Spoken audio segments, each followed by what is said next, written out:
स्वागत है आपका आपके अपने चैनल मुस्कान सिंह रवि पे। आज जो कहानी हम आपको सुनाने जा रहे हैं वह है तीन नन्हे सूअर। कहानी शुरू करने से पहले यदि आप मेरे चैनल पे नए हो तो मेरे चैनल को लाइक शेयर एंड सब्सक्राइब करें। बिना देरी के शुरू करते हैं अपनी कहानी। एक जंगल में तीन नन्हे सूअर अपनी माँ के साथ रहते थे। कुछ समय बाद जब वो बड़े हुए तो उनकी माँ ने उन्हें बुलाया और कहा, मेरे प्यारे बेटों, तुम तीनों अब खुद की देखभाल कर सकते हो और खुद के दम पर अपना जीवन भी जी सकते हो। इसलिए अब मेरी ख्वाहिश है कि तुम तीनों इस जंगल के बाहर जाओ, दुनिया घूमो और अपनी मर्जी से जिंदगी जियो। अपनी माँ की बात सुनकर तीनों सूअर अपने घर से निकले और शहर की तरफ चलने लगे। कुछ दूर चलने के बाद वो एक दूसरे जंगल में जा पहुंचे। तीनों सूअर काफी थके हुए थे। उन्होंने सोचा कि क्यों ना इसी जंगल में एक पेड़ के नीचे बैठकर आराम कर लिया जाए। फिर तीनों वहीं आराम करने लगे। थोड़ी देर आराम करने के बाद तीनों भाई एक दूसरे से अपने आगे के जीवन की योजना बनाने लगे। पहले सूअर ने सलाह देते हुए कहा, मुझे लगता है कि अब हम तीनों को अपने अपने रास्ते जाते हुए अपनी किस्मत को आजमाना चाहिए। दूसरे सूअर को यह बात अच्छी लग गई, लेकिन तीसरे सूअर को यह विचार अच्छा नहीं लगा। तीसरे सूअर ने कहा, नहीं, मेरे ख्याल से हमें एक दूसरे के साथ ही रहना चाहिए और एक ही जगह पर जाकर अपना नया जीवन शुरू करना चाहिए। हम एक दूसरे के साथ रहते हुए भी अपनी अपनी किस्मत को आजमा सकते हैं। उसकी बात सुनते ही पहले और दूसरे सूअर ने कहा, भला वो कैसे? तीसरे सूअर ने जवाब देते हुए कहा, अगर हम तीनों एक ही जगह पर ही आसपास रहेंगे तो किसी भी मुसीबत में आसानी से एक दूसरे की मदद कर सकेंगे। यह बात दोनों ही सूअर को अच्छी लग गई। उन दोनों ने उसकी बात मान ली और एक ही जगह पर आसपास घर बनाने जुट गए।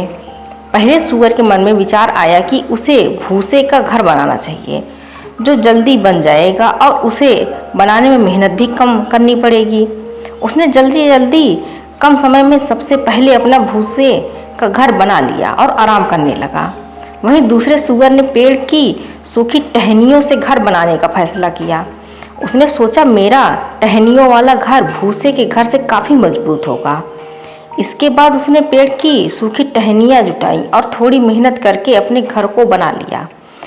फिर वो भी उसमें आराम करने लगा और खेलने लगा। दूसरी तरफ तीसरे सूअर ने काफी सोच विचार के साथ ईंट पत्थरों से घर बनाने का निर्णय किया। उसने सोचा, घर बनाने में बहुत अधिक मेहनत तो लगेगी, लेकिन यह घर मजबूत और सुरक्षित भी होगा। ईंट का घर बनाने में तीसरे सूअर को 7 दिनों का समय लग गया। तीसरे सूअर को एक घर बनाने के लिए इतना मेहनत करते देख बाकी दोनों सूअरों ने उसका खूब मजाक बनाया। उन्हें लगता कि वो एक घर को बनाने के लिए इतनी मेहनत अपनी बेवकूफ़ी की वजह से कर रहा है। वे दोनों उसे अपने साथ खेलने के लिए भी उकसाते थे, लेकिन तीसरा सूअर कड़ी मेहनत से अपना घर बनाता रहा। जब ईंटों से उसका घर बनकर तैयार हो गया तो वह देखने में बहुत सुंदर और मजबूत लग रहा था।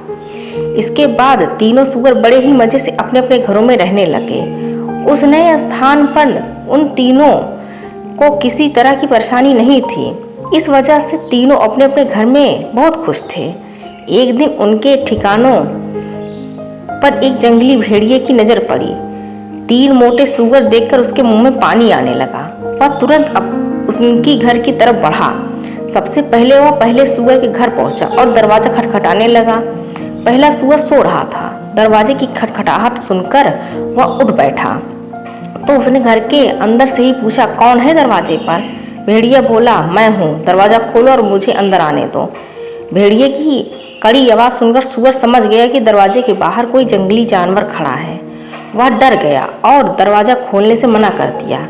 इसके बाद भेड़िए को गुस्सा आ गया। उसने गुस्से में कहा, नन्हा सूअर, मैं एक फूंक मार कर तेरा भूसे का घर उड़ा दूंगा और तुझे खा जाऊंगा। उसने एक जोरदार फूंक मारी और भूसे का घर उड़ गया। बेचारा पहला सूअर वहां से किसी तरह अपनी जान बचाकर भाग गया और दूसरे सूअर के घर पहुंचा। जैसे ही दूसरे सूअर ने दरवाजा खोला, वह जल्दी से अंदर घुस गया और दरवाजा बंद कर दिया। पहले सूअर को इतना डरा हुआ देखकर दूसरा सूअर हैरान हो गया। इतने में भेड़िया उसके घर पर भी पहुंच गया और दरवाज़ा खटखटाने लगा। भेड़िया फिर से बोला, दरवाज़ा खोलो, मुझे अंदर आने दो। आवाज़ सुनकर पहला सूअर पहचान गया कि दरवाजे पर भेड़िया ही है।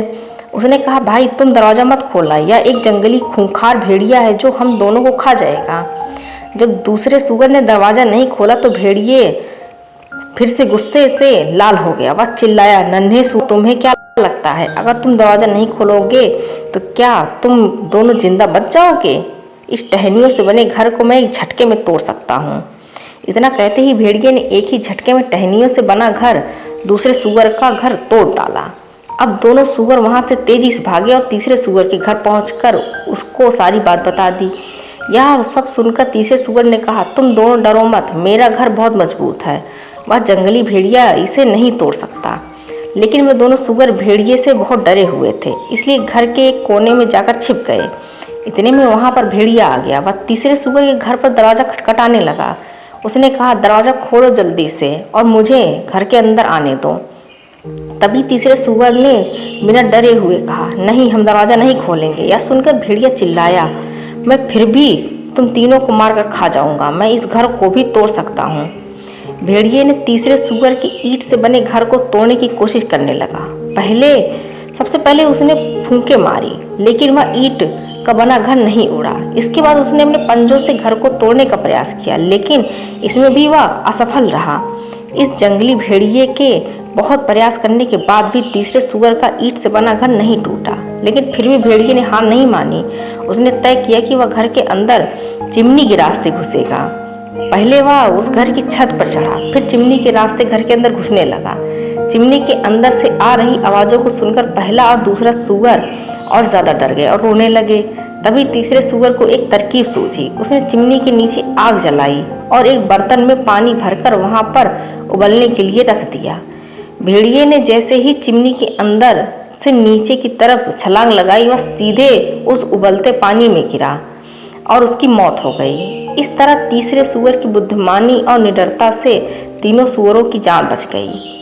फिर पहले और दूसरे सूअर को अपनी अपनी गलती का एहसास हुआ। उन्होंने कहा, भाई हमें माफ़ कर दो, हमें तुम्हारा मजाक नहीं बनाना चाहिए था, तुम बिल्कुल सही थे, आज तुम्हारे कारण ही हम जिंदा हैं। तीसरे सूअर ने उन दोनों को माफ़ कर दिया और दोनों को अपने ही घर में रहने के लिए भी कहा। इसके बाद तीनों सूअर खुशहाली से एक साथ ईंट से बने घर में रहने लगे। इस कहानी से हमें यह सीख मिलती है कि तीनों छोटे सूअरों की कहानी में हमें यह सीख देती है कि कभी भी दूसरे की मेहनत का मजाक नहीं उड़ाना चाहिए, साथ ही खुद भी कड़ी मेहनत करनी चाहिए और सूझबूझ कर ही कोई फैसला करना चाहिए। आज की कहानी बस इतनी सी, मिलते हैं अगली किसी कहानी के साथ। Thank you for watching.